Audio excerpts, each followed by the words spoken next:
Namatay ang isang batang babae matapos salpukin ng truck ang kanilang prutasan sa Alaminos City, Pangasinan.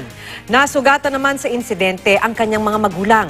Makibalita tayo kay CJ Turida ng RTV, Balitang Amyanan. Magkahalong lungkot at galit ang nararamdaman ng amang sa Albert Quines dahil sa sinapit nila ng kanyang mag-anak. Inararo ng truck ang kanilang tindahan ng prutas sa gilid ng kalsada sa Alaminos City, Pangasinan. Bigla na lang yung truck, paparating na sa amin. Ewan namin kung ano nangyari. Binabangga kaming lahat.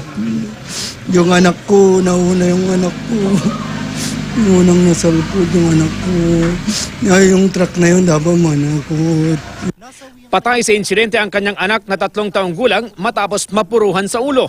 Dinala rin si Albert at ang kanyang misis sa ospital matapos magtamo ng mga sugat sa iba't ibang bahagi ng katawan.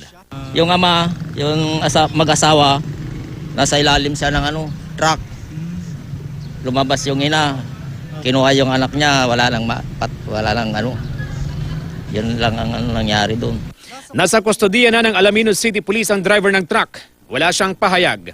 Hindi rin muna nagbigay ng pahayag ang pulisya habang patuloy ang investigasyon nila sa sanhi ng insidente.